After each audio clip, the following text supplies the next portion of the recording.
सिखाएंगे basics of shading with graphite pencil. ऊपर लिख लेते हैं।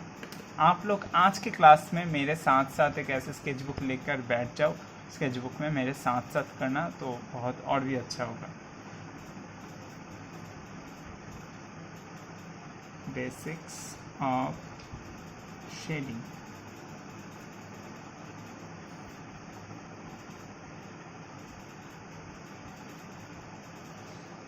with graphite pencil।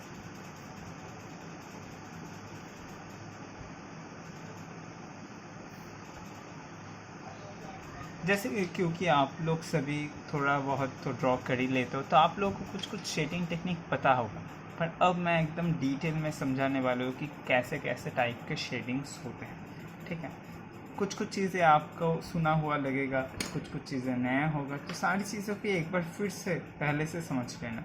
जिनको पहले से पता है फिर से देख लो, कुछ नया सीखने को मिल जाएगा, और जिसे एकदम ही नहीं पता है उसका तो पूरा ट्यूटोरियल ही काम में आएगा। ओके, तो पहले डिफरेंट शेडिंग स्टाइल समझ लेते हैं। सबसे पहला जो शेडिंग स्टाइल है, सबसे सिंपल जो है, उसे कहते हैं हैचिंग। ओके, हैचिंग मतलब हैच दिया जाता है। हैच का मतलब क्या है? ऐसे पैरेलल सिंगल लाइन, ये जो लाइंस होता है ये एक के साथ दूसरा पैरेलल होता है और सेम डिस्टेंस में होता है, तो इसे क्या कहा जाता है? हैच। ओके, और इस टेक्निक को कहा जाता है हैचिंग। ओके, तो इससे बहुत सारे टाइप के ड्राइंग किया जाता है। ठीक है, या फिर आप लोग जब रियलिस्टिक ड्राइंग करोगे तब भी ये वाला टेक्निक ज़रूरत में आएगा। ठीक है, आपको पता नहीं चलेगा, पर इस टेक्निक को आपको यूज़ करना होगा, तो इसे कहते हैं हैचिंग। हैचिंग को ही, अगर हैचिंग का एक दूसरा वर्जन है, उसे कहा जाता है cross hatching. Cross hatching hatching की तरह ही है, पर एक चीज़ एक्स्ट्रा दिखाता हूँ। क्रॉस हैचिंग क्या है? यहाँ पर एक एंगल में जब आप लोग शेड दे दिया, उसके बाद इसे अगर और डार्क करना चाहते हो और या फिर और वॉल्यूम देना चाहते हो, तब इसमें अगर दूसरे एंगल से फिर से ऐसे लाइन देकर शेड दिया, तो इसे कहा जाता है क्रॉस हैचिंग। ओके, तो हैचिंग हो गया, क्रॉस हैचिंग हो गया। ये दोनों जो शेडिंग टेक्निक है, ये सबको कम ज़्यादा पता ही है। ठीक है, क्योंकि ऐसे यूट्यूब पर या फिर किसी बाकी प्लेटफॉर्म में आप लोग शायद ये देख ही चुके होंगे। अभी मैं कुछ और ऐसे शेडिंग टेक्निक के बारे में बताने वाला हूँ। एक मिनट।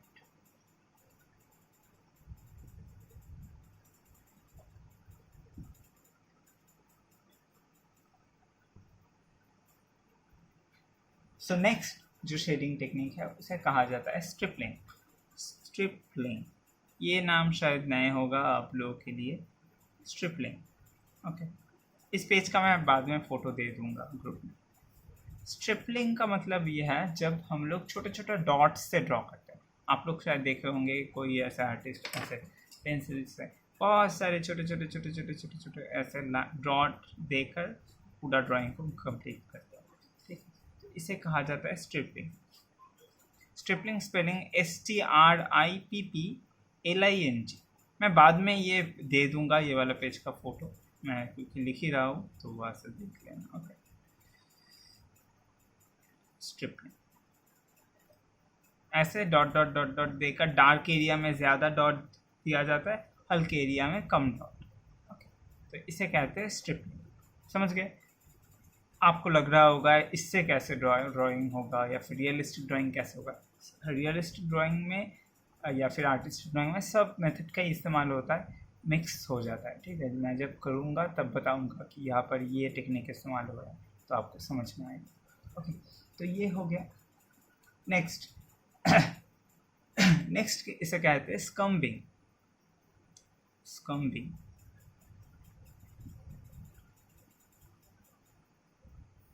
ये टेक्निक बहुत काम में आएगा। आप लोग खुद से भी ये टेक्निक बहुत यूज़ किए हो, पर इसका नाम शायद नहीं पता था। ठीक है, किसी एरिया में आपको शेड देकर फिल करना है। समझ लो, इमेजिन करो किसी एरिया को आपको फिल करना है, पर उस एरिया में आप कोई ऐसे एंगल समझाना नहीं चाहते, फ्लैट शेड से ऐसे भरना चाहते, उस टाइम में ये वाला जो टेक्निक है वो सबसे ज़्यादा काम में आता है। इसमें क्या किया जाता है, ऐसे पेंसिल को लेकर ऐसे राउंड राउंड राउंड राउंड करके ऐसे घुमाया जाता है, ऐसे राउंड राउंड करके। तो ऐसे क्या करूँगा, ये वाला एरिया का समझ लो मुझे एकदम डार्क भरना है। क्या करूँगा मैं यहाँ पर, ऐसे एकदम कॉर्नर से ऐसे राउंड राउंड राउंड राउंड करके पेंसिल के घुमा रहा हूँ। पेंसिल को उठा नहीं रहा उस जगह से, सिर्फ ऐसे राउंड राउंड राउंड राउंड घुमाते जा रहा हूँ। जितना एरिया को मुझे फिल करना है उसके ऊपर ऐसे घुमा रहा हूँ। और पेज थोड़ा ऐसे स्लैंटिंग, पेंसिल ऐसे स्लैंटिंग पोजीशन में होगा, ज़्यादा पॉइंट से नहीं करना है, थोड़ा साइड से ही करना है।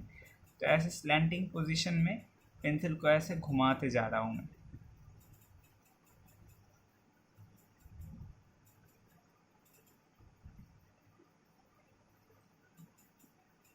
जितना देर तक मैं सेटिस्फाइड नहीं हो रहा हूँ कि एक टाइप का शेड हुआ है, उतना देर तक मैं ऐसे घुमाते जा रहा हूँ।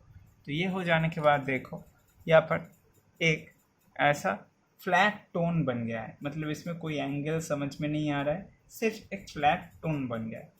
ओके, ये है फोर्थ टेक्निक जिसे स्कबल बस स्कबलिंग कहते हैं। Okay, scumble SCUMBLING। Okay, scumbling. Okay, next है स्मजिंग। स्मजिंग तो पता है कि इसी को ही अगर स्मच कर दो तो उसे स्मजिंग कहते हैं। मैं स्मजिंग नहीं सिखाता, ठीक है। स्मजिंग पहले ही जब आप लोग बिगिनर हो या फिर सीख रहे हो तब स्मजिंग मत किया करो। स्मजिंग करके भी ड्रॉ किया जाता है, मैं भी करता हूँ, पर अभी आप लोग जिस स्टेज में हो उस स्टेज में स्मच करके ड्रॉ मत करो। क्यों? अगर आप लोग इस स्टेज में स्मजिंग के ऊपर ज़्यादा डिपेंडेंट हो जाओगे, समझ लो कि यहाँ पर ऐसा एरिया है, इसे डार्क करना है, आप क्या करोगे फिर? आपके दिमाग में तो ऐसा चलेगा कि किसी एंगल में भी मैं शेड दे दूँ, क्या फ़र्क पड़ेगा, किसी एंगल में भी शेड देकर उसे अगर स्मच कर दूँ तो ही तो एकदम स्मूथ हो जाएगा, ठीक है। ऐसा हमारे दिमाग में चलेगा। तो क्या होगा, आप वो जो मैंने कहा ना कि किसी भी ऑब्जेक्ट का जो डिफरेंट डिफरेंट एंगल्स है वो नहीं समझ पाओगे। आपके दिमाग में ऐसे ही चलेगा कि शेडिंग जो लाइंस मैं दे रहा हूँ या फिर स्ट्रोक्स जो दे रहा हूँ वो कैसा भी हो, मैं तो बाद में शेड करके उसे मतलब स्मच करके उसे ब्लेंड ही कर दूंगा। तो ब्लेंड करने से तो कुछ पता ही नहीं चलेगा। तो ये हमारे सबकॉन्शियस माइंड में चलता जाएगा। तो इससे क्या होगा, आप प्रॉपरली शेडिंग नहीं सीख पाओगे। जो स्ट्रोक्स देना होता है, ऐसे स्ट्रोक्स, वो सीख नहीं पाओगे कैसे दिया जाता है, ठीक है। तो अगर आप लोग अच्छे से शेडिंग सीखना चाहते हो तो अभी के लिए स्मजिंग को ऐसे ना करो, स्मजिंग को अवॉइड करो। जब आप लोग अच्छे से सीख जाओगे, शेडिंग भी अच्छे से कर रहे हो, स्ट्रोक्स भी अच्छे से दे रहे हो, तब आप लोग उसमें थोड़ा बहुत ऐसे स्मजिंग को भी ऐड कर सकते हो, पर अभी मत करो। ओके, तो ये इसे अभी नहीं सिखाते। तो ये हो गया 4 टेक्निक। अब मैं जिस टेक्निक में ड्राइंग करता हूँ वो बताता हूँ। मैं देख सकते हो मेरा जो भी जितना भी ड्राइंग है उसमें मैं क्या करता हूँ, उसमें मैं ऐसे शेड, जो भी छोटा एरिया हो बड़ा एरिया हो, छोटे छोटे से ऐसे स्ट्रोक्स देकर ड्रॉ करता हूँ। कहीं पर मैं ऐसे घिस नहीं देता, ऐसे घिस के शेड नहीं करता, ठीक है। कहीं पर भी नहीं देखोगे मेरे वीडियो में, कहीं पर मैं ऐसे घिस के नहीं शेड करता। हर जगह में ऐसे line line line line line line देकर, छोटे छोटे लाइन देकर, स्ट्रोक्स देकर शेड करता हूँ। तो इसे कहते हैं टेपर्ड स्ट्रोक। टेपर्ड स्ट्रोक एकदम नया नाम होगा किस किस के लिए, तो ये लिख लो, यूट्यूब में जाके बाद में सर्च करना ना, कुछ कुछ वीडियोस मिल जाएगा, और मैं तो अभी समझा दूंगा ही। तो इसे कहते हैं टेपर्ड स्ट्रोक। टेपर्ड स्ट्रोक का मतलब क्या है, थोड़ा एक ऐसा आपको सिचुएशन देता हूँ, ठीक है।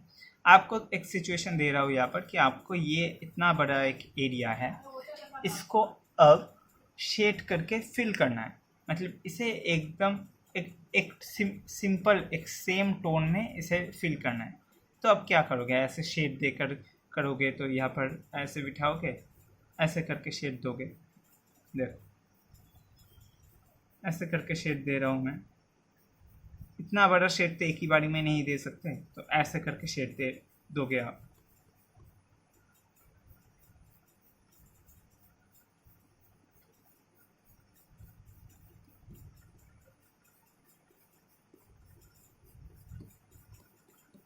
ऐसे करके शेड दोगे ना, तो देखो पूरा एरिया डार्क हो गया। पर जो यहाँ पर प्रॉब्लम हुआ है वो देखो, यहाँ पर पैचेस बन गया है, इसे पैचेस कहा कहते हैं। मतलब यहाँ पर ऐसे ऐसे डॉट डॉट पेंसिल का जो ऐसे लाइन का जो शुरू का पॉइंट है वो बन गया है, ये देखो। तो ये सिमिलर सेम एक सॉफ्ट एक एरिया नहीं बना, उसमें ऐसे छोटे छोटे पैचेस बन गया। तो ये प्रॉब्लम आता है जब आप लोग हैचिंग या फिर ऐसे ऐसे घिस के शेडिंग देकर करते हो। यहाँ पर घिस के भी अगर करते इतना दूर तक एक ही बारी में कर पाते, फिर यहाँ पर शुरू करते, जब भी शुरू करते यहाँ पर एक पैच बन जाता, ठीक है। तो इस प्रॉब्लम से बचने के लिए इस टैपर्ड स्ट्रोक टेक्निक को इस्तेमाल किया जाता है। टैपर्ड स्ट्रोक में आप जिस एरिया में छोटा हो बड़ा हो जितना भी आप शेड दो उसमें ऐसे पैचेस नहीं बनता, पेंसिल का डॉट्स ऐसे गंदा दिखने का ऐसे जो डॉट्स है वो नहीं बनता, एकदम स्मूथ लेयर बनता है, ठीक है। कैसे किया जाता है देखो, मैं फिर से मेरा जो टेक्निक है उस टेक्निक में यहाँ पर फिर से एक एरिया में शेड दूंगा। अभी देखो कैसे दे रहा हूँ, पहले कर लेता हूँ उसके बाद बताता हूँ क्या किया मैंने।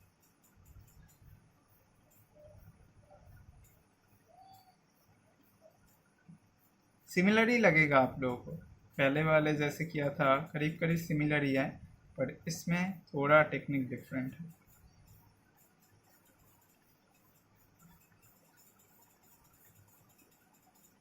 आई एम श्योर 90% आप लोगों में से इस टेक्निक के बारे में नहीं पता है, मतलब यूज़ करना तो बात की बात है, पता नहीं है, क्योंकि मैं जहाँ से सीखा हूँ, ठीक है, बहुत ही कम ऐसे वीडियोस है यूट्यूब पर या फिर बहुत कम आर्टिस्ट है जो इस टेक्निक को यूज़ करते हैं ज़्यादा यूट्यूब पर।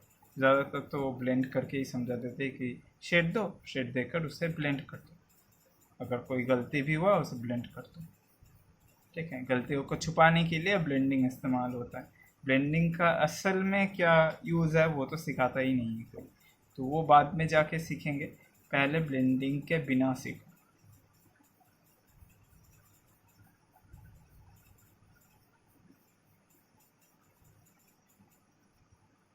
तो अब देखो यहाँ पर मैंने वैसे ही जो पिछला था वैसे ही मैंने एक एरिया बनाया और उस एरिया में शेड दिया।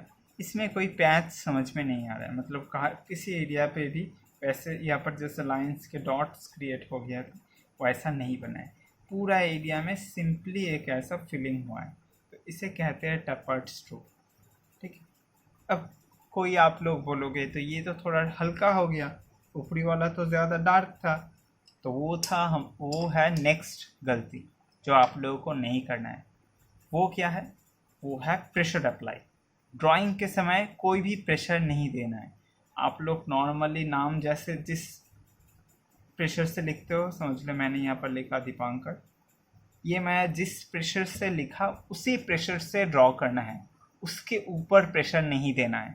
ये एकदम गांठ बांध लो, लिख लो कहीं पर कि प्रेशर ज़्यादा नहीं देना है। मैं सिखा दूंगा प्रेशर ना देकर भी डार्क कैसे किया जाता है, प्रेशर ना देकर हल्का कैसे रखा जाता है, सब सिखा दूंगा, पर किसी भी सिचुएशन में प्रेशर मत देना शेडिंग के टाइम। अगर दे रहे हो तो जितना भी मैं सिखा रहा हूँ उसका कोई फ़ायदा नहीं है। प्रॉब्लम हो रहा है तो मुझे बताओ, पर मैं जो चीज़ फॉलो करने को बोल रहा हूँ वो ज़रूर फॉलो करो। प्रेशर नहीं देना है, ओके। अब प्रेशर ना देकर इसे डार्क कैसे करें, सेम टैपर्ड स्ट्रोक मैं सिखाता हूँ थोड़े बाद में। यहाँ पर देखो एक लेयर मैंने दिया, इस लेयर को थोड़ा और डार्क करना है, एक ही बारी में ऐसे डार्क नहीं करना है, इसके ऊपर फिर और एक लेयर दूंगा मैं, डार्क चाहिए ना मुझे, तो मैं इसके ऊपर और एक लेयर दूंगा, सेम जिस टेक्निक में मैंने किया था।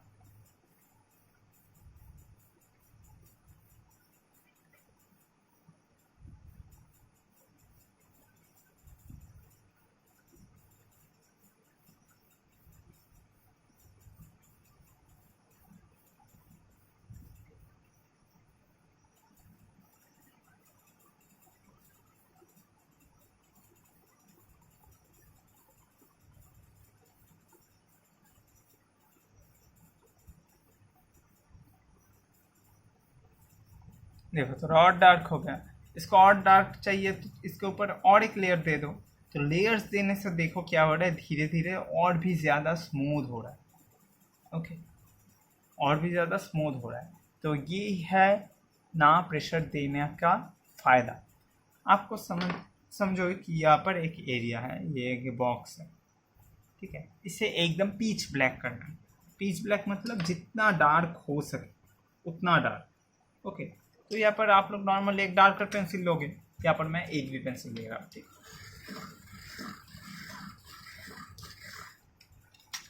8B पेंसिल लिया मैंने।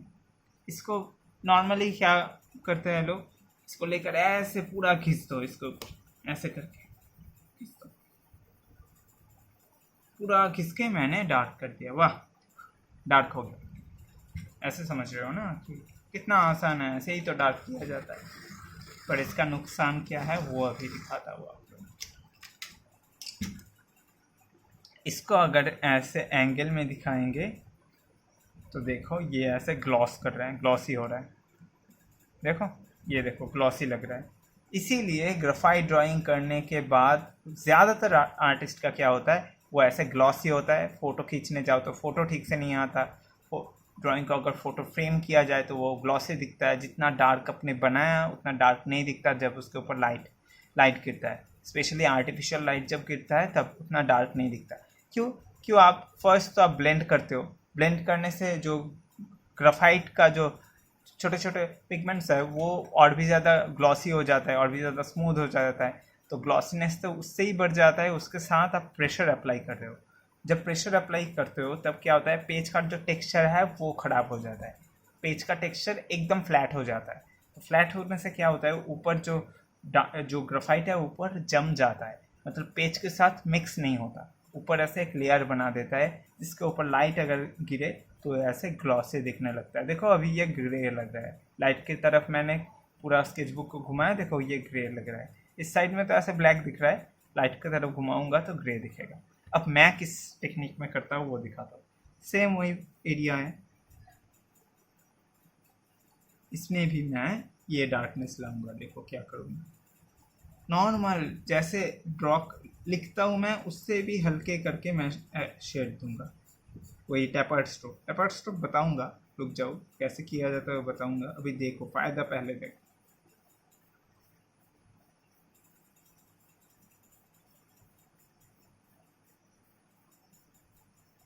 एक लेयर दिया, आप लोग सोचो कि 8B से इतना हल्का, कैसा 8B है।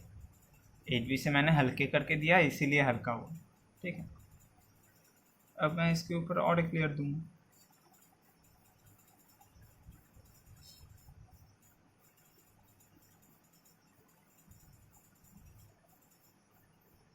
ये दूसरा लेयर हो गया।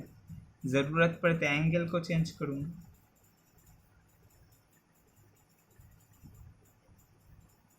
पर प्रेशर नहीं देना, डार्क नहीं हो रहा है ना होने दो, आप लेयर्स देते जाओ, पर जितना भी मन चाहे प्रेशर नहीं देने का, ठीक है। और एक लेयर दे दिया मैं। देखो 3 से 4 लेयर मैं टोटल यहाँ पर दे चुका हूँ।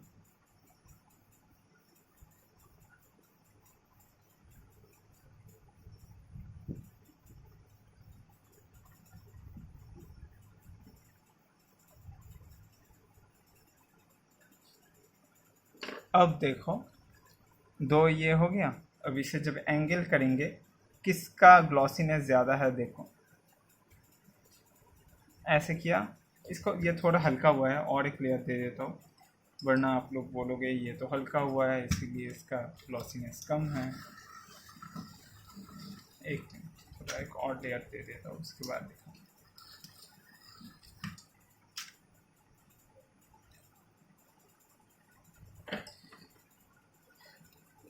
थोड़ा पेंसिल शार्प कर लेते हैं।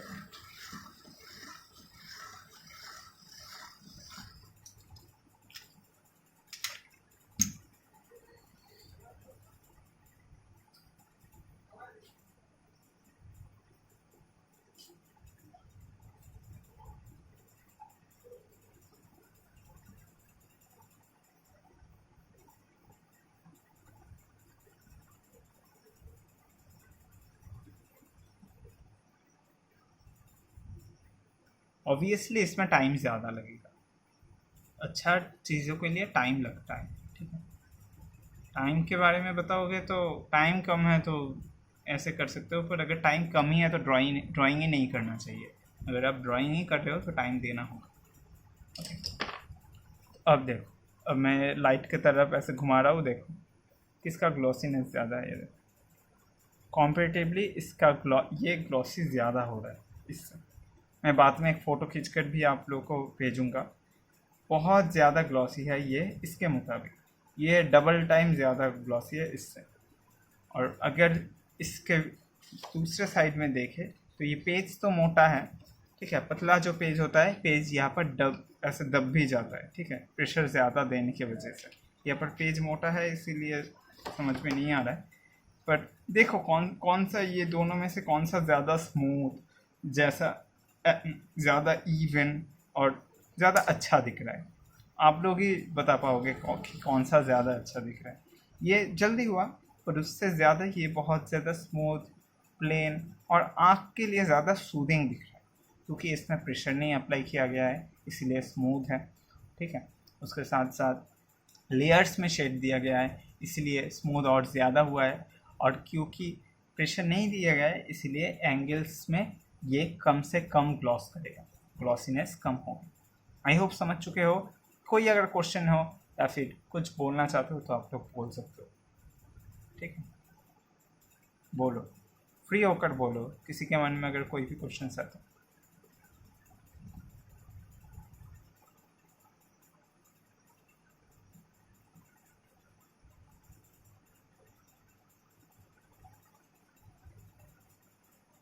समझ गया ना, मतलब क्या करना है, प्रेशर नहीं देना है। तो टेक्निक, दो टेक्निक समझ लो यहाँ पर। फर्स्ट है टैपर्ड स्ट्रोक, यहाँ पर लिखता है जो मेरा टेक्निक माने, मेरा सिंपल सीक्रेट ये है शेडिंग का। नंबर 1 टैपर्ड स्ट्रोक,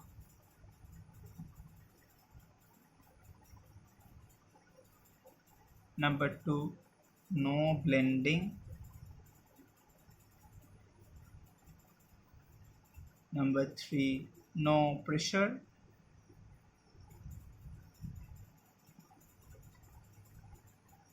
ओके, हो गया 3। 4 है 3 लेयर शेडिंग, मतलब किसी भी एरिया में मिनिमम 3 लेयर में शेड देना है। जो भी डार्कनेस या फिर लाइटनेस आप लोग चाहते हो उसे 3 लेयर में कंप्लीट करो, एक लेयर में नहीं। हल्का है तो उसे और भी हल्का पेंसिल से 3 लेयर में उस हल्का जो लाइट एरिया है उसे बनाओ। डार्क एरिया है तो मिनिमम 3 लेयर में उस डार्क को बनाओ। ज़्यादा लग रहा है तो ज़्यादा दो, पर मिनिमम 3 लेयर में, एक ही बारी में नहीं। Okay, and last always extra sharp your pencil. Extra sharp का मतलब क्या है? एक्स्ट्रा शार्प मतलब जो आपका पेंसिल है उसका जो माथ का पोर्शन है वो सब हर वक्त ऐसा पॉइंटी रहना चाहिए। हाथ में लगे तो ऐसे दर्द हो, ऐसे पॉइंटी रहना चाहिए हर वक्त। इसलिए देखोगे अभी 10 मिनट या 15 मिनट ही हुआ है पर मैं 3 से 4 बार शार्प कर चुका हूँ पेंसिल। पेंसिल थोड़ा यूज़ होगा पर इस टेक्निक का बहुत बहुत हेल्पफुल है। जितना पेंसिल शार्प रहेगा उतना अच्छे से ग्राफाइट पेज में आएगा, उतना डार्क एरिया ज़्यादा डार्क होगा, शेडिंग ज़्यादा क्लीन दिखेगा, घिसा हुआ ऐसा गंदा मेसी नहीं दिखेगा, ठीक है। तो ये जो पॉइंट्स है ये समझना होगा। Tapered stroke, no blending, no pressure, no 3 layer shading and always extra sharp your pencil. Okay, ये है 5 पॉइंट। अब मैं आप लोगों को टैपर्ड स्ट्रोक सिखा देता हूँ। चलो,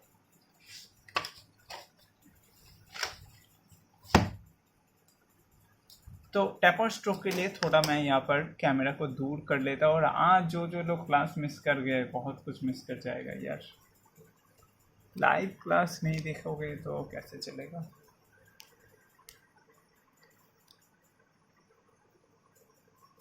ठीक है, देखो हाथ का मूवमेंट देखना चाहिए, इसीलिए मैं थोड़ा ऐसे कैमरा को ऊपर ले आया। आप लोग कैसे पेंसिल कैसे पकड़ते हो? ऐसे जैसे ड्रॉ करते हैं, राइट, ऐसे करके रॉन्ग, ऐसे नहीं पकड़ना है, ऐसे पकड़ के शेड नहीं देना है, ऐसे तीन उंगली से 4 उंगली से जैसे लिखते हैं वैसे ड्रॉ नहीं किया जाता। पहली बात, ड्रॉ किया जाता है ऐसे पकड़ के, साइड से पकड़ो पेंसिल को। कुछ कुछ एरिया में ऐसे पकड़ सकते हो, बहुत ही छोटा डिटेलिंग हो तो, पर हर एरिया में ऐसे हाथ को स्टिफ करके, ऐसे टाइट करके हाथ को शेड नहीं देना है। वैसे लिखा जाता है, ड्रॉ नहीं। ड्रॉ करने के टाइम हर वक्त हाथ ऐसे लूज़ होना चाहिए, यहाँ से लूज़, यहाँ से लूज़, यहाँ से लूज़, हाथ ऐसे फ्री होना चाहिए। देखो पेंसिल को मैंने कैसे रखा, 2 उंगली में रखा और ऐसे साइड से ड्रॉ करूँगा ऐसे करके। हाथ मेरा ऐसे स्टिफ, ऐसे टाइट नहीं है, हाथ मेरा लूज़ है, या लूज़ रहना चाहिए हर वक्त। ओके, तो हाथ लूज़ है। अब देखो मैं टेपर्ड स्ट्रोक दूंगा बड़ा बड़ा करके, देखो थोड़ा कर लेता हूँ क्या किया, उसके बाद बताता हूँ।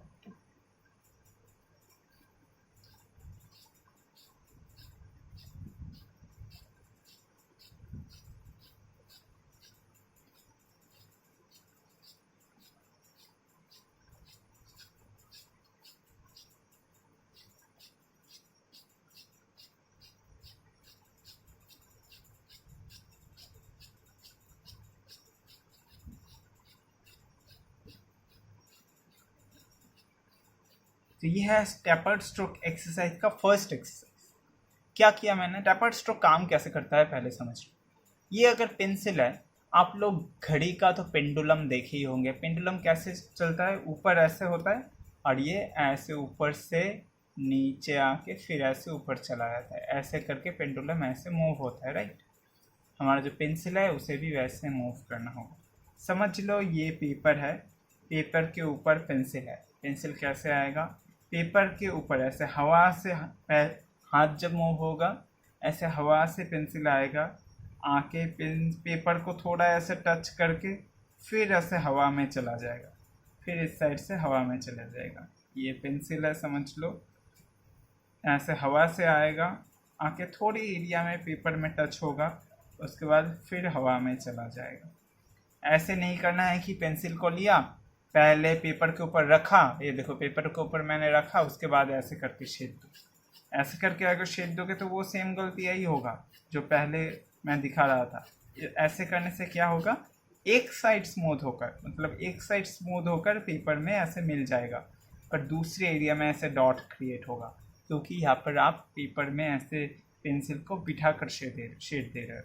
ऐसे नहीं देना है, दोनों साइड में। देखो यहाँ पर मेरे हाथ में ऐसे दोनों उंगली में पेंसिल है, ऐसे साइड से पकड़ा हो, हाथ ऐसे साइड में है, सिर्फ ये उंगलियाँ, ये देखो हाथ का जो ये दोनों भी बंद कर दो। ये दो जो जॉइंट है और हाथ का जो ये पोर्शन है, ये ऐसे मूव करेगा, ऐसे करके मूव करेगा। ये क्या कर रहे हो समझ लो यहाँ पर अच्छे से, सिर्फ ये जॉइंट्स मूव हो रहा है, ये ऐसे। इसे एक मोशन की तरह बना लो, ठीक है। क्या करना है, देखो हवा से आया, टच किया, फिर हवा में उड़ गया। ये देखो ये हवा में है, समझे। यहाँ से जब आएगा, ये देखो ये हवा में होगा, ये हवा से आके टच होके हवा में चला जाएगा। पहले हर चीज़ जब सीख रहे हो वो बड़ा बड़ा करके करो। ये शेड्स भी जो है ये बड़ा दो, बड़ा शेड देना इजी होता है, छोटा करोगे तो ज़्यादा टफ होगा। देखो कहाँ से मैं एकदम हवा से लेकर टच करके हवा में उठा लेगा, ऐसे जब करूँगा तो क्या होगा, दोनों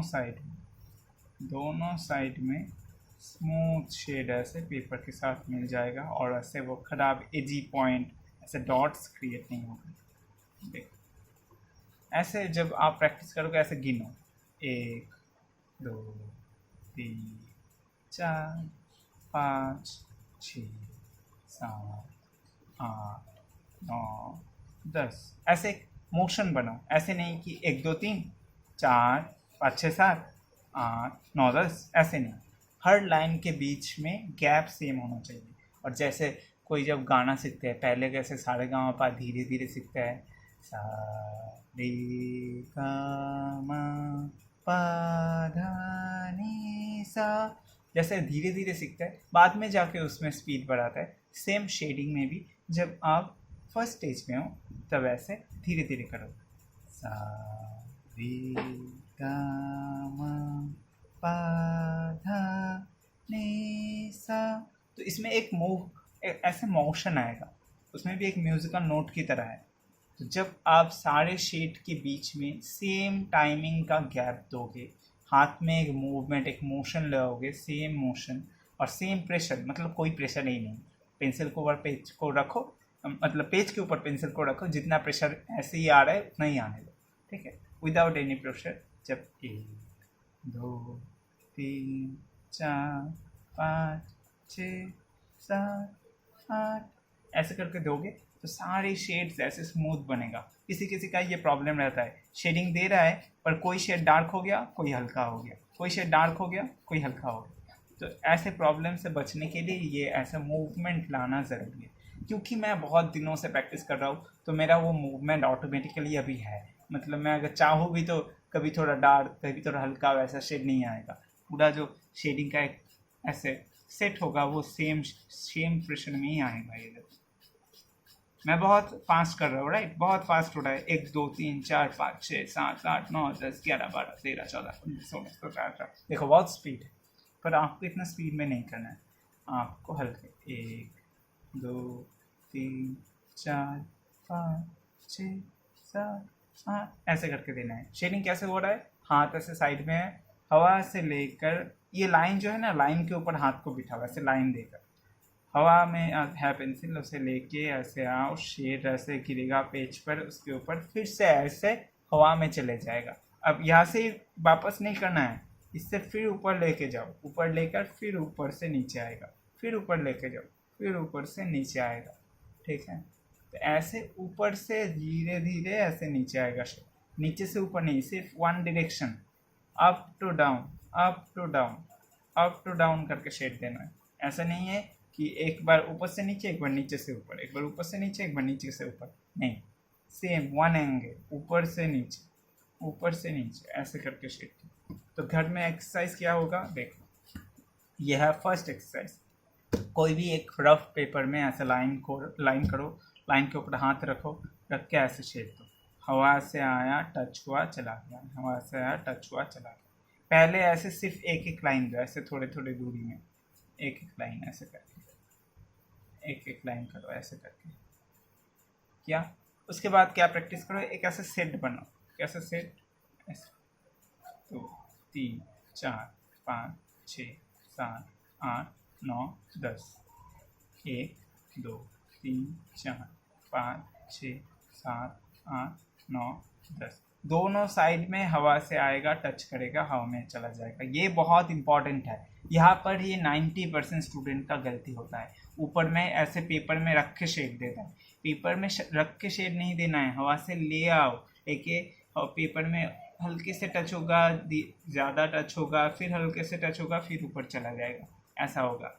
हल्के लाइन से डार्क लाइन होकर हल्के लाइन होकर ऐसे दोनों साइड में ऐसे गायब हो जाएगा। तो ये चीज़ ही हमें लाना है, ठीक है।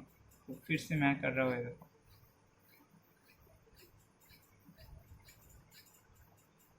और अगर किसी को ये बहुत ही सिली एक्सरसाइज लग रहा है, भाई इसका क्या यूजेज है वो आप ऐसे इमेजिन भी नहीं कर सकते, कहाँ कहाँ पर यूज़ होगा ये, आपके होल करियर में ये काम में देगा। और आपका पूरा ड्राइंग को थोड़ा अगर दूसरों से अलग दिखाना चाहते हो और भी ज़्यादा आर्टिस्टिक दिखाना चाहते हो तो ये तो काम में आएगा ही।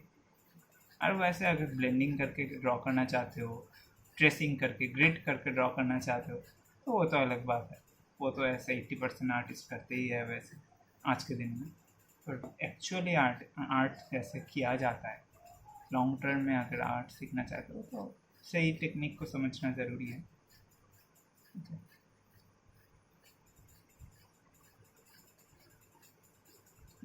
ऐसे आपको करना है पेपर में, ऐसे कितना टाइम लगेगा, एक पेपर भरने में 10 मिनट लगेगा। हर दिन ऐसे एक पेपर में 2 लाइन बनाओ, ऐसे 2 लाइन बना के ऊपर 10 या फिर 8 सेट, नीचे 8 सेट, ऐसे करके सेट्स में ऐसे शेड देकर बनाओ। आज बनाया तो संडे करके ऐसे लिख के रखो, संडे किया, ये मंडे करोगे तो मंडे लिख के रखो। ये जब 7 दिन या फिर 10 दिन एकदम रेगुलर करोगे ना, उसके बाद हाँ उसको एकदम मसल मेमोरी बन जाएगा। मतलब फिर आपको ऐसे ऐसे खुद से एफर्ट नहीं देना पड़ेगा। जब आप शेड करोगे तो ऑटोमेटिकली ये शेड ही आएगा, कोई प्रेशर के बिना, ऐसे टैपर्ड स्ट्रोक में नॉर्मली चला आएगा। ठीक है, हाथ का जो मूवमेंट है उसमें वो मोशन चलाएगा, वो म्यूज़िक चलाएगा। ठीक है, पहले पहले परेशानी होगा, पहले 2-3 दिन अच्छा नहीं होगा, बट अगर करते रहोगे डेली 10 मिनट या फिर 15 मिनट के लिए अगर ये एक्सरसाइज करोगे तो हो जाएगा। ठीक है, तो पहले क्या करना है, पहले हाथ को यहाँ पर सेम वन एरिया में रख के ऐसे कर्व शेप देना है। एक जगह पे अगर फिक्स रहेगा हाथ तो शेड ऐसे कर्व ही होगा, स्ट्रेट शेड नहीं होगा। क्योंकि देखो हाथ का ये वाला पोर्शन हमारा पेंडुलम की तरह काम कर रहा है, कंपास की तरह। तो यहाँ पर जब हम लोग ऐसे मूव करेंगे, ये अगर फिक्स रहेगा तो लाइन ऐसे कर्व ही बनेगा। ठीक है, तो पहले कर्व लाइन प्रैक्टिस करो, उसके बाद क्या प्रैक्टिस करना है, उसके बाद स्ट्रेट लाइन प्रैक्टिस करना है। स्ट्रेट लाइन में क्या होगा, स्ट्रेट लाइन के टाइम हमारा हाथ यहाँ पर ऐसे मूव होगा। देखो पहले मैं क्या कर रहा हूँ, देखो अगर बड़ा बड़ा शेड देना है तो छोटा शेड में मूव करने की ज़रूरत नहीं होता, पर बड़े शेड में लगता है। तो पहले बड़ा शेड ही सीखते हैं। हाथ को जब आप लोग वर्टिकली एक मोशन में ऐसे मूव करोगे तो शेड भी ऐसे वर्टिकली सेम मोशन में होगा।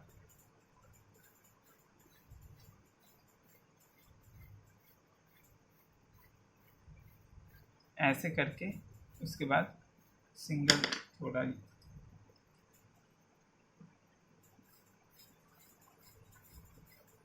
इसके बाद ऐसे स्ट्रेट लाइन का पैचेस बनाना है। आप लोग 4B पेंसिल से प्रैक्टिस करना है। ये चीज़ 4B पेंसिल ये प्रैक्टिस करने के लिए बहुत अच्छा होता है।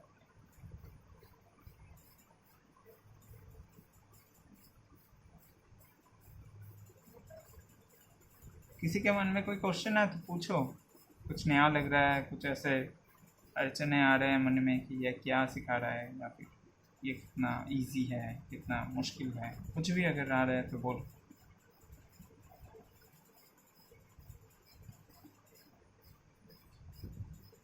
ऐसे करके ये सेकंड एक्सरसाइज है, पहले कर्ल, पहले उसके बाद सेकंड। ऐसे आप लोग को प्रैक्टिस करना ही है। ये अगर स्किप करोगे ना, अगर ऐसे सोच रहे हो कि हाँ मुझे पता चल गया कि कैसे करना होता, मुझे करने की ज़रूरत नहीं है, मुझे तो ऐसे ही समझ में आ गया, ये तो बहुत ईजी है, ये अगर सोचोगे तो गए, आप वहाँ पर ही गए। जैसे मैथमेटिक्स सिर्फ देखने से नहीं होता। मतलब अगर आप स्टेप्स देख लिए, वो इसके बाद ये, इसके बाद ये स्टेप्स ऐसे आपने मेमोराइज कर लिए, पर अब खुद से जब करने जाओगे एग्ज़ाम हॉल में जाके तब मैच नहीं होगा। ठीक है, तो मैथमेटिक्स भी जैसे प्रैक्टिस से आता है, सिर्फ देखने से ही, मेमोराइज करने से नहीं, प्रैक्टिस से आता है। सेम ड्राइंग में भी प्रैक्टिस करना होगा। सिर्फ स्टेप्स को ऐसे आपने याद कर लिया, मेमोराइज कर लिया, उससे नहीं होगा। आपको खुद ऐसे मसल मेमोरी में लाना होगा, हाथ में वो लाना होगा। ओके, तो ये है टैपर्ड स्ट्रोक। टैपर्ड स्ट्रोक के बारे में अगर कोई क्वेश्चन है तो पूछ सकते हो। इसके बारे में इसके बाद मैं नहीं समझाऊंगा, अभी पूछ लो। किसी के मन में कोई भी क्वेश्चन है तो पूछो। ओके, 2 मिनट में गैप देता हूँ, कोई क्वेश्चन आ रहा है मन में तो पूछो, ताकि कोई प्रॉब्लम ना हो। तो अब मैं फेस का जो एंगल्स है डिफरेंट वो समझाऊंगा कि नॉर्मली एक फेस का कहाँ पर किस एंगल में शेड दिया जाता है। तो यहाँ पर देखो मैंने ऑलरेडी एक बनाया है, तो यहाँ पर शेड्स दिखाई दे रहा होगा शायद, तो अब मैं बता देता हूँ। तो ये देखो, इसका जो शेड का एंगल है उससे ही पूरा जो इसका शेप है, 3Dनेस है, वो निकल के आया है। तो समझो कहाँ पर किस एंगल में शेड होता है। तो किसी भी ऑब्जेक्ट का उसे क्या कहते हैं, बंगाली में जो है, यहाँ पर थोड़ा मुझे बता दो उसे हिंदी में क्या कहता है। যে কোনো জিনিসের দুটা তল থাকে না, দৈর্ঘ্য প্রস্থ, तो ওটাকে हिंदी में क्या, हिंदी की बोले, किसी भी चीज़ का, हाँ किसी भी चीज़ का 2 डायमेंशन होता है, height and with, right. 2 dimension, 3 dimension होता है, ठीक है, तो वो है, वो तो छोड़ो, हाइट एंड विथ दो समझ लो। पेपर में जब कर रहे हो तो वो 2 ही होगा, राइट। ऐसे ऊपर की तरफ वो 3rd डायमेंशन नहीं होगा, नॉर्मली 2 डायमेंशन होता है, हाइट एंड विथ, ठीक है। तो यहाँ पर एक चीज़ देखो, यहाँ पर मैंने एक ऐसे एंगुलर में एक बॉक्स ड्रॉ किया। तो इस बॉक्स को मैं दो एंगल में शेड देकर फिल कर सकता हूँ और दोनों ही करेक्ट होगा। कौन सा एंगल? फर्स्ट एंगल, ये जो लाइन है और जो ये लाइन है, ये दो लाइन को मैच करते हुए अगर मैं ऐसे इसको शेड दूँ तो ये राइट है, मतलब ये सही एंगल है इस बॉक्स के लिए, ये सही एंगल है। या फिर इस बॉक्स को अगर मैं ये लाइन और इस लाइन को पकड़ते हुए इस एंगल में अगर शेड दूँ तो ये सही एंगल है, ठीक है।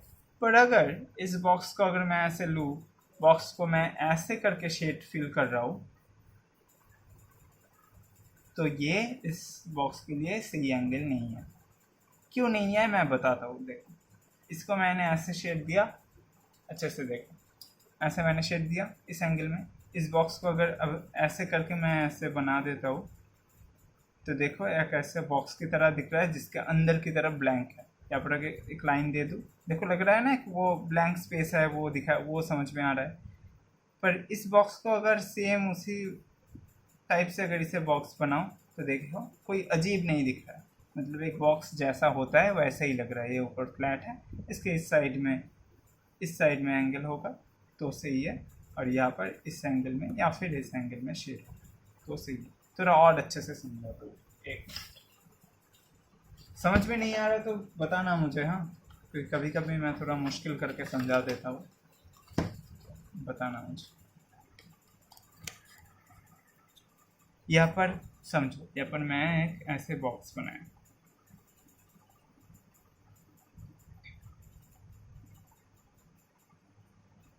ओके। तो इसका एकदम परफेक्ट शेडिंग क्या होगा?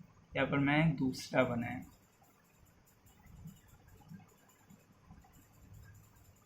इसमें मैं जो रियल शेडिंग है, जो आइडियल शेड होगा वो दिखाता होगा।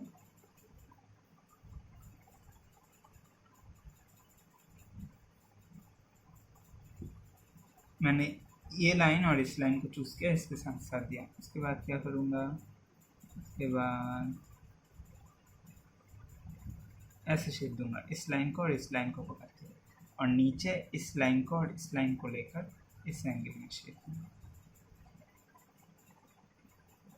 ये करने के बाद देखो ये बॉक्स अजीब नहीं दिख रहा है, मतलब ऐसे आइडियल ठीक ही लग रहा है कि हाँ इसका शेप अभी समझ में आ रहा है, 3D शेप समझ में आ रहा है। पर पकड़, मान लो कि ये जो है इसमें मैंने इसमें ऐसे हॉरिजॉन्टल शेड दिया, ये ठीक है, मैं इसके साथ और इसके साथ मैच करके दिया। इसमें मैं ऐसे ये वर्टिकल था, ऐसे हॉरिजॉन्टल करके इसमें शेड दिया, ये भी ठीक है, मैं इस एंगल में दिया शेड।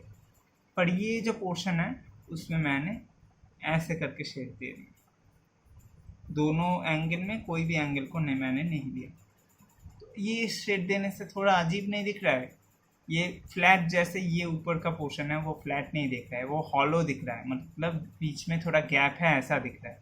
और इसको और भी मैं समझा सकता हूँ एक दूसरे तरीके से। यहाँ पर अगर मैं थोड़ा एक और लाइन यहाँ पर दे दूँ और यहाँ पर अगर ऐसा एक बॉक्स बना दूँ, देखो ये हॉलो एक बॉक्स दिख रहा है, बॉक्स का कलर है। अभी ये एंगल से ठीक है क्योंकि यहाँ पर मैंने एक ऐसा लाइन करके वो हॉलो 3D बॉक्स बना दिया, जिसके अंदर का गैप समझाने के लिए अगर इस एंगल में शेड दे, ऐसे करके इस एंगल में शेड दे, बीच का पोर्शन को ऐसे फ्लैट बना दे, तो देखो लग रहा है कि एक बॉक्स है और बॉक्स का वो भीतर का पोर्शन है। समझ में आया? समझ में आया क्या मैं बताना चाहता हूँ?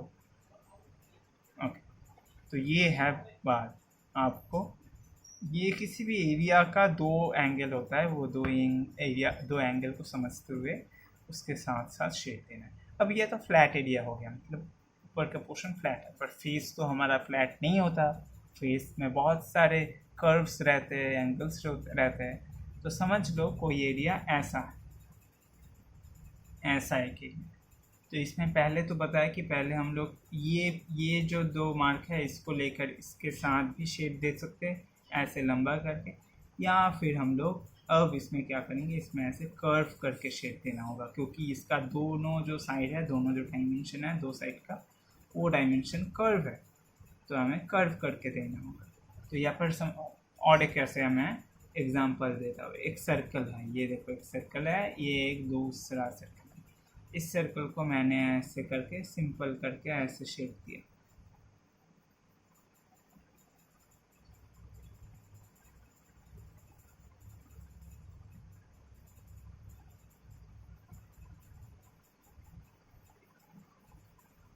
दिया, क्या लग रहा है? एक सर्कल जो फिल है, मतलब एक कलर से फिल किया हुआ है।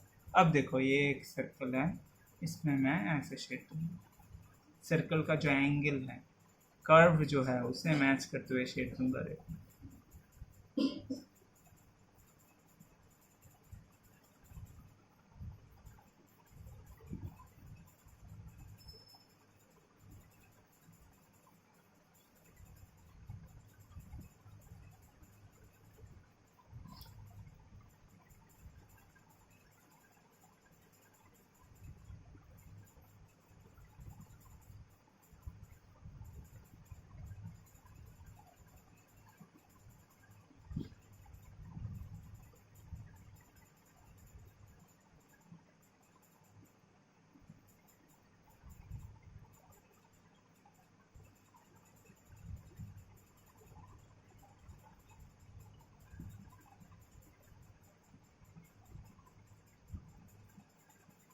ऐसे मैंने कर्व करके शेड दिया। यहाँ पर तो मैंने बहुत कम टाइम लेकर दिया, पर फिर भी देखो ऐसे कर्व करके शेड देने की वजह से ये वाला जो सर्कल है वो ऐसे 3D दिख रहा है।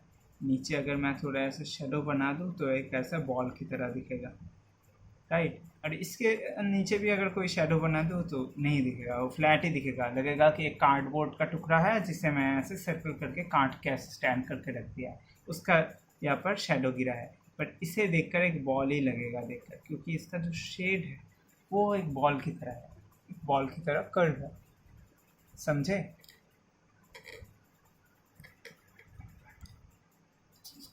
तो एंगल सबसे इम्पोर्टेंट है शेडिंग में। जो चीज़ें सबसे इम्पोर्टेंट है वो है वैल्यू। वैल्यू मतलब कितना डार्क है, कितना लाइट है। वैल्यू का मतलब ही ये है लाइट एंड शेडो। दूसरा चीज़ है एंगल। ये दोनों चीज़ सबसे इम्पोर्टेंट है, ठीक है। ये अगर ठीक ठाक है तो बाकी चीज़ बढ़िया है। ओके, तो जो दिखा रहा था वो है कि अब फेस में देखता है कि कहाँ पर किस एंगल में शेड दिया जाता है। यहाँ पर दिया है मैंने ये। अब देखो यहाँ पर एक बॉक्स, ये फोरहेड का एक पोर्शन है हमारा फेस में। आप लोग देखो एक एरिया है फेस का फोरहेड में जो एकदम फ्लैट रहता है दोनों साइड में, तो एक साइड एक टाइम में जाकर ऐसे कर्व हो जाता है, एंगल में चला जाता है, पर बीच का एरिया ऐसे फ्लैट होता है। अपने फेस में ऐसे हाथ देकर देखो, एक एरिया फ्लैट है, तो उस फ्लैट एरिया में किस एंगल में शेड देना चाहिए। ओके, तो यहाँ पर देखो मैंने किस एंगल में शेड दिया है। यहाँ पर मैंने ऐसे हॉराइजॉन्टल शेड दिया है, क्योंकि फोरहेड को जब हम लोग देखते हैं जनरली ऊपर जो हमारा जो बालों का पोर्शन है उसका एक लाइन होता है, नीचे आईब्रोज से भी एक ऐसा हॉरिजॉन्टल लाइन है दिखता है। तो ज़्यादा अच्छा होता है कि वो जो हॉरिजॉन्टल जो चीज़ है दोनों साइड में उसको मैच करते हुए हॉरिजॉन्टली शेड है। इसमें वर्टिकल भी दिया जा सकता है, पर वर्टिकल देने में प्रॉब्लम क्या है, बीच में तो आप वर्टिकल दे लीजिए, उसके बाद जब साइड में एंगल होगा तब क्या करोगे, वर्टिकल के साथ वो एंगल ज़्यादा अच्छा नहीं दिखता। पर जब आप ऐसे हॉरिजॉन्टल शेड दोगे, ऊपर और नीचे का एंगल पकड़ते हुए ऐसे जब हॉरिजॉन्टल शेड दोगे, फोरहेड के बीच के पोर्शन में हॉरिजॉन्टल शेड दिया, उसके बाद जो दोनों साइड में ऐसे एंगल हो जाता है फोरहेड का पोर्शन, तब उसमें थोड़ा जस्ट ऐसे एंगल को चेंज कर दो, एंगल को साइड कर दो। देखो यहाँ पर मैंने साइड कर दिया एंगल फोरहेड के दोनों साइड में। तो बहुत अच्छा, बहुत ही अच्छा तरीके से वो समझाया जा सकता है कि हाँ फेस ऐसे उस एरिया में स्ट्रेट था, फिर दोनों साइड में एंगल हो गया, ठीक है। तो ज़्यादातर टाइम में फोरहेड में ऐसे हॉरिजॉन्टल शेड ही अच्छा रहता है, फ्रंट फेस में तो ज़्यादातर यही रहता है। ओके, तो ऐसे फोरहेड कैसे करना है समझ गए, या फिर वैसे ही किया हुआ है। ये कुछ मेन एरिया है जो समझना होगा। उसके बाद है नाक। नाक का जो दोनों साइड है वो ऐसे हिल की तरह है, एक माउंटेन की तरह है कि दो फ्लैट एरिया से ऐसे माउंटेन की तरफ ऊपर चला है। यहाँ पर अगर आप ऐसे फ्लैट करके किसी भी एंगल में शेप दे दोगे तो वो 3D जो चीज़ 3Dनेस है, वो माउंटेन का जो शेप है वो समझाया नहीं जा सकेगा। तो वो अगर 3D शेप आप दिखाना चाहते हो तो आपको लेफ़्ट साइड में ऐसे लेफ़्ट एंगल में शेप देना होगा। देखो लेफ़्ट एंगल में शेप दिया, राइट एंगल में राइट ऐसे करके शेप देना होगा, तो ही ये बीच का पोर्शन ऐसे ऊपर में दिखेगा। ठीक है, जैसे यहाँ पर दिख रहा है कि यहाँ पर कितना डार्क होगा लाइट होगा वो तो पूरा ही लाइट की कंडीशन के ऊपर है। फिर एंगल को तो एंगल सेम ही रहेगा फेस का स्ट्रक्चर, तो यहाँ पर ऐसे इस एंगल में और इस एंगल, और नाक का जो ऊपर का पोर्शन है उसमें ऐसे आप स्ट्रेट शेड भी देख सकते हो या फिर फ्लैट शेड भी दे सकते हो, पर एंगल शेप नहीं होगा उसमें, इस साइड में या फिर ऊपर से नीचे होगा जनरली। ओके, तो यहाँ पर मैंने इस एंगल में शेड दिया नाक के दोनों साइड में, उसके बाद गालों के पोर्शन में भी वही कंटिन्यू होके थोड़ा कम एंगल में ऐसे इस साइड में ऐसे कंटिन्यू होगा। देखो ऐसे मैंने दिया है इस साइड में और इस साइड में ऐसे गया है। कहाँ तक? ये चिन बोन तक, इसे चिन बोन कहते हैं। यहाँ पर जो लाइन देख रहे हो हमारे सबके फेस में ऐसे एक चिन बोन रहता है, मतलब जिसके नीचे फेस ऐसे हॉलो रहता है, मतलब फेस का जो गाल का पोर्शन है वो हॉलो एरिया इसके नीचे रहता है, इसके ऊपर ये चिन बोन रहता है। आप आपके फेस में ऐसे गालों के ऊपर की तरफ हाथ देकर देखो, वहाँ पर एक बोन है, उसके बाद ये फेस का ये बीच का पोर्शन हॉलो है, जिसको अगर हाथ दोगे भीतर का दांत ऐसे महसूस होगा, वो एरिया एकदम हॉलो होता है, सिर्फ मसल रहता है, तो वो पोर्शन है ये चिन बोन। ठीक है, उतना दूर तक देखो ऐसा एंगल में शेड होगा, या मुस्टैच के पोर्शन में भी वैसा एंगल ही जाएगा। फिर चिन बोन के बाद यहाँ पर आप शेड को ऐसे स्ट्रेट ला सकते हो, देखो ऐसे स्ट्रेट नीचे की तरफ लेके आ सकते हो, या फिर इस एंगल में ला सकते हो, देखो इस एंगल में भी आ सकता है, क्योंकि नीचे का जो चिन है वो इस एंगल में है, देखो चिन का जो लाइन है वो इस एंगल में है, मैं इसे फॉलो कर सकता हूँ, मतलब ये लाइन जो है समझो, ये जो लाइन है इसे फॉलो करके इस एंगल में शेड दे सकते हो, या फिर जो चिन का ऊपर का ये लाइन है इसे फॉलो करते हुए ऐसे स्ट्रेट करके शेड दे सकते हो। जैसे कि मैंने बोला हर एरिया का दो ऐसे हाइट एंड विड्थ दो डायमेंशन होता है, वो दोनों में से एक चूज कर सकते हो। तो यहाँ पर मैंने ऐसे वर्टिकल भी चूज़ कर सकते हो या फिर ऐसे एंगल करके इसे भी चूज़ कर सकते हो। कुछ अगर प्रॉब्लम आ रहा है तो पूछ सकते हो। ठीक है, हो गया। तो फोरहेड सीख लिया, नाक सीख लिया, चिन सीख लिया, और ये जो जॉ लाइन है जो चिन बोन है वो वाला पोर्शन भी समझ लिया। अब फोरहेड, क्योंकि अगर फोरहेड का पोर्शन ऐसा हॉरिजेंटल लिया था तो ये अगर चिन का जो छोटा एरिया होगा उसे भी हॉरिजेंटल दे दो। जो होठ है, होठ को अंदर से बाहर की तरफ दिखाना चाहते हो तो सबसे बेस्ट है अंदर से बाहर की तरफ ही ऐसे शेड दो वर्टिकल करके, साइड में साइड एंगल में जाएगा दोनों साइड में, और बीच में स्ट्रेट रहेगा। ऊपर के होठ के लिए भी सेम, बीच में स्ट्रेट, दोनों साइड में दोनों एंगल में ऐसे घूम जाएगा, राइट साइड में राइट एंगल में चला जाएगा, लेफ्ट साइड में लेफ्ट की तरह चला जाएगा, तो ऐसे होगा। बाकी चलाया आँख। अब आँख क्योंकि ऐसे कर्व है, एक बॉल की तरह है, तो उसमें शेड भी ऐसे कर्व होगा, उसमें शेड भी कर्व ज़्यादा होगा। फेस में भी शेड कर्व होगा पर आँख में वो ज़्यादा होगा, ऐसे कर्व करके दोनों साइड से ऐसे दिखाना होता है। हो गया। अब आँख के ऊपर का जो आईब्रो है, आईब्रो का नीच का पोर्शन है, क्योंकि आईब्रो ऐसे हॉरिजेंटल में होता है तो उसके साथ मैच करके नीचे ऐसे हॉरिजेंटल में वो शेड, ये एरिया हॉरिजेंटली है, फिर आके इसके साथ ऐसे एंगल में मिल जाएगा ऐसे करके, समझ गए। अब गले के पोर्शन, गले में आप इस लाइन को फॉलो करते हुए, ये दो लाइन को फॉलो करते हुए स्ट्रेट ऐसे नीचे ला सकते हो, या फिर चिन लाइन को फॉलो करते हुए ऐसे कर्व करके भी नीचे ला सकते हो। और ये दो एंगल के बिना दो कोई और एंगल यहाँ पर इस्तेमाल नहीं होगा। कर्व एंगल ऐसे या फिर वर्टिकल एंगल ऐसे, ऐसे शेड ऐसे साइड एंगल में शेड, दोनों साइड में ऐसे साइड एंगल ऐसे नहीं होगा। ठीक है, समझ गए? कोई क्वेश्चन है तो पूछो।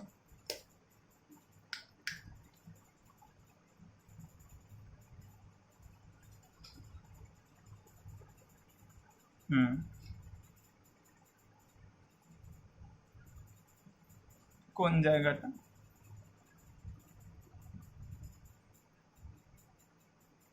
এই জায়গাটা, এটা এটা এটা এটা এটা ये वाइट वाला पोर्शन है। हाँ, इसमें भी वो जैसे आईब्रो के एंगल में है उसी एंगल में यहाँ पर थोड़ा इस एंगल में जाएगा ऐसे, क्योंकि आँख ऐसे ऊपर की तरफ गया है, फिर बीच के पोर्शन में फ्लैट ही है, उसके बाद साइड में फिर साइड से ऐसे नीचे चला है, तो आँख का शेप जैसा है ना ऐसे करके डायमंड की शेप की तरह, वैसे ही डायमंड की शेप की तरह ही ऐसे आएगा, समझे? ऐसे ऊपर जाएगा, बीच में फ्लैट, फिर ऐसे नीचे चला आएगा। नीच का भी ऐसा है, नीचे आएगा, बीच का फ्लैट, फिर ऊपर चला जाएगा ऐसे। और कुछ किसी का क्वेश्चन है? अब कान में बहुत सारे छोटे छोटे ऐसे रहते हैं, जितना आप डिटेल में जाके वो एंगल समझोगे फेस उतना ज़्यादा रियलिस्टिक होगा। ये तो एक सिंप्लीफाइड फॉर्म है, सिंप्लीफाइड एक स्कल्पचर है फेस का, ठीक है। इसमें तो और भी ज़्यादा एंगल रहते हैं, नॉर्मल मतलब आइडियल फेस जो होता है, एक रियलिस्टिक फेस जो होता है, फोटो जो होता है, उसमें तो और भी ज़्यादा एंगल रहते हैं, या फिर और भी भांज रहता है, ठीक है, फिर होठ में या फिर कान में और भी ज़्यादा एंगल रहता है, तो वो थोड़ा और ज़्यादा मुश्किल है। ये थोड़ा सिंप्लीफाइड करके है ताकि जनरली डिफरेंट डिफरेंट एरिया का क्या एंगल में शेप रहता है वो समझाया जा सके। तो आई होप आप लोग समझ चुके होंगे एंगल्स के बारे में, राइट? समझ गए? ओके, अब एंगल्स को दूर रखते हैं, एंगल्स समझ लिए। अब है वैल्यूज़। वैल्यूज़ मतलब डार्कनेस और लाइटनेस। ज़्यादातर जो आर्टिस्ट है उनका प्रॉब्लम ये रहता है कि वो डार्क एरिया को ज़्यादा डार्क कर देता है, लाइट एरिया को ज़्यादा लाइट कर देता है। एग्जांपल्स दिखाया जा सकता है, थोड़ा मुझे सर्च करना पड़ेगा, एक मिनट, थोड़ा कुछ आर्टिस्ट का आर्ट निकाल लेते हैं।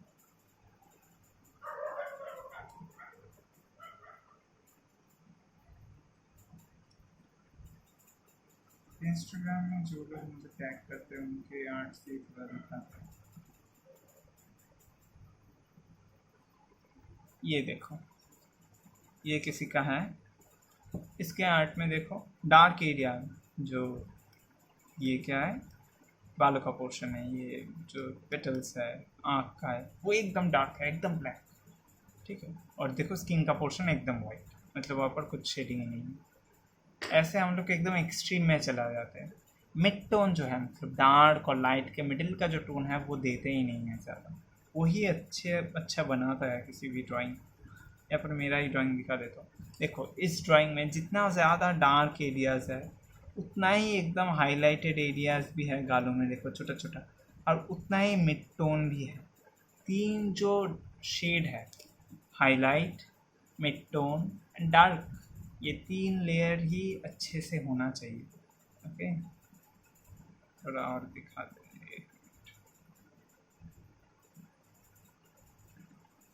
इनके ड्राइंग में भी देखो एक डार्क आउटलाइन की तरह यहाँ पर बन गया है। फेस में कभी भी ऐसे आउटलाइन नहीं रहता, ये आउटलाइन नहीं बनता, आउटलाइन नहीं बनाना है, ठीक है। आप शेड से वो दो एरिया को ऐसे डिफ्रेंशिएट करें। ये देखो, ये जो कपड़े का पोर्शन है बहुत डार्क है, फेस ज़्यादा ही ब्राइट दिख रहा है, ज़्यादा ही सफ़ेद सफ़ेद दिख रहा है, बालों का पोर्शन ज़्यादा ही डार्क दिख रहा है, उतना ज़्यादा। इसके बीच में और एक ये जो नाक के दो एंगल है या फिर फेस के नीचे और एक मिड टोन होता है, ये आँख के ऊपर जैसे मिड टोन बनाया है वो अच्छा हुआ है, वैसा कुछ और एरियाज़ में भी होता जो मिस कर गए, ठीक है।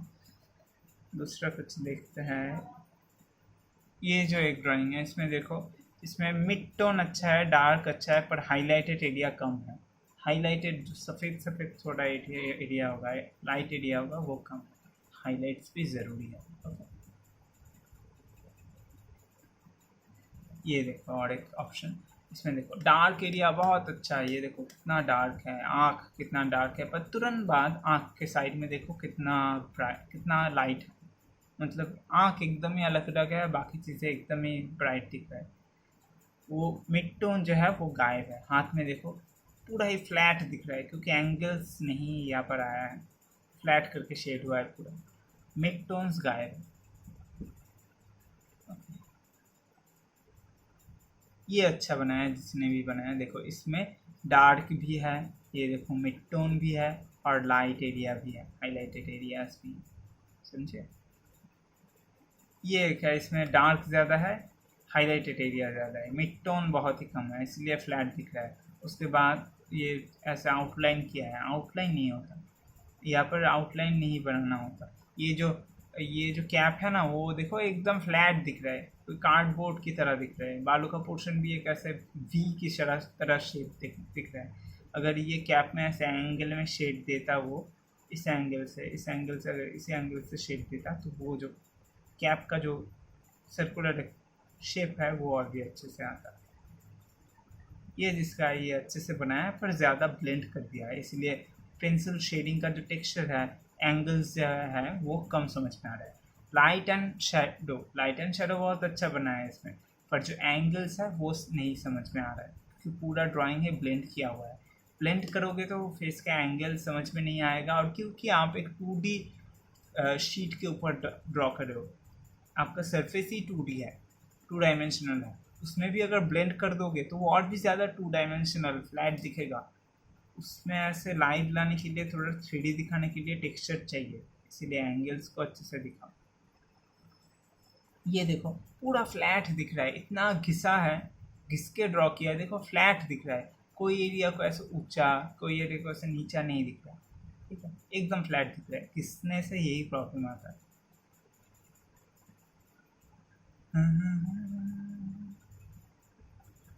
ये अच्छा बना है, पर थोड़ा ज़्यादा ब्लेंडेड है। ब्लेंड अगर थोड़ा कम करता तो और अच्छा होता। थोड़ा ऐसे देखो ब्लर ब्लर दिख रहा है, ब्लेंड करने से ये भी होता है, ब्लर हो जाता है, थोड़ा शार्पनेस कम हो जाता है।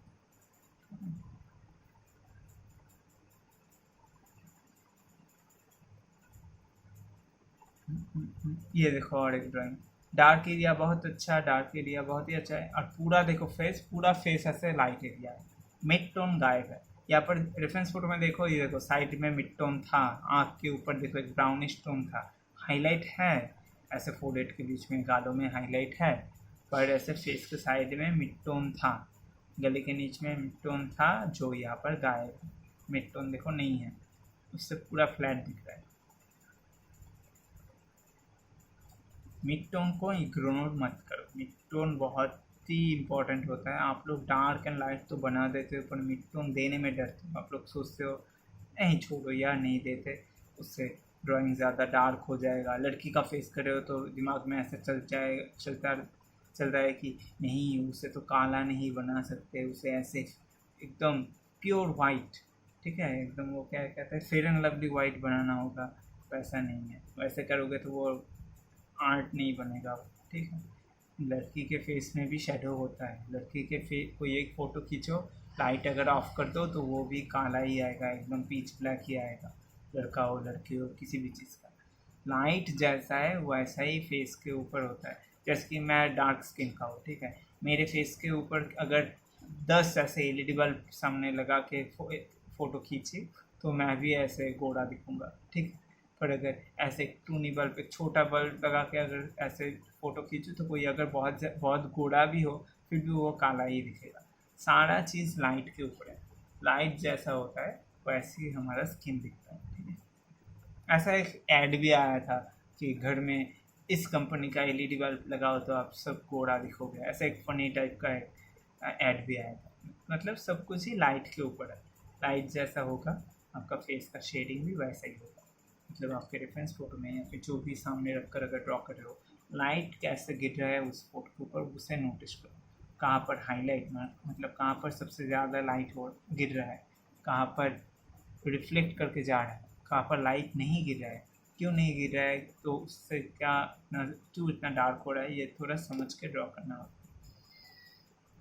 ये देखो मैंने अभी आज ही अपलोड किया है, वन कलर पेंसिल से ये ड्रॉ किया। देखो एक पेंसिल को यूज़ करते ही देखो डार्क एरिया भी बनाया, देखो डार्क भी समझ में आ रहा है, और उसी पेंसिल को हल्के से शेड देकर देखो हल्का एरिया है, हाईलाइटेड एरिया भी है जो एकदम सफ़ेद सफ़ेद है, और एक देखो शाइनी लुक दे रहा है। क्यों? कि मेरे जो शेडिंग है वो बहुत ही ऐसे ग्रेडियंट जो है बहुत ही स्मूथ है। हाँ बोलो।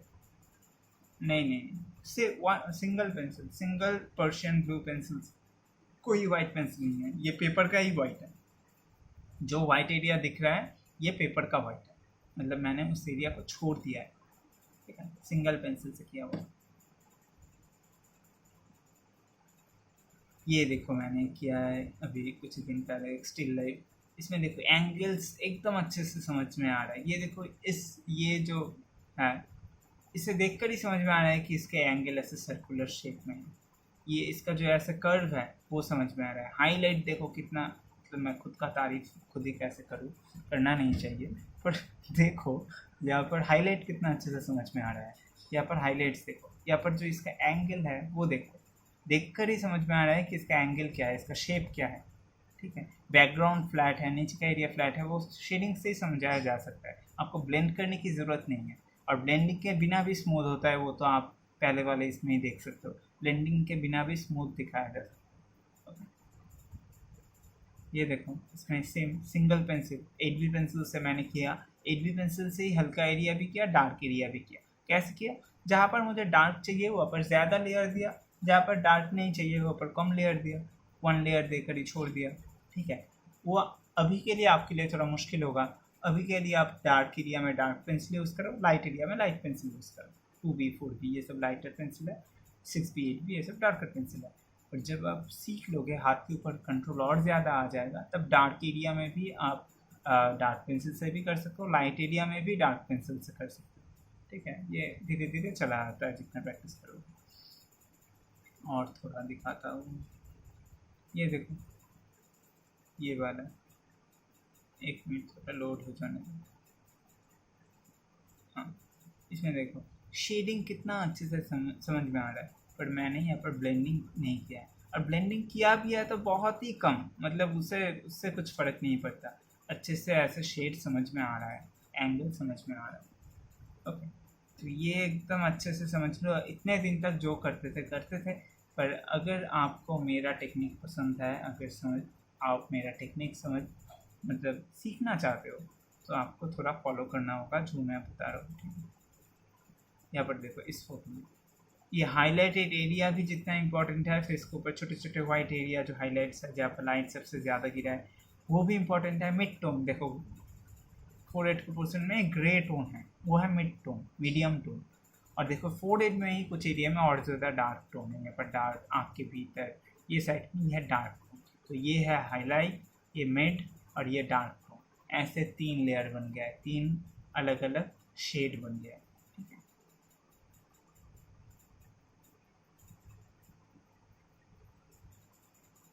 ये देखो ये मैंने किया था सिंगल पेंसिल से, सिंगल एक पेंसिल से highlighted portion, mid tone, dark tone. कैसे? लेयर्स पे, जहाँ पर डार्क चाहिए ऊपर ज़्यादा लेयर, जहाँ पर हल्का चाहिए ऊपर हल्का कम लेयर। ये कंपटीशन का सब्जेक्ट था कुछ दिन पहले मेरे चैनल में। ठीक है, तो ये सारे वीडियोस देखना। अभी आपका घर में जो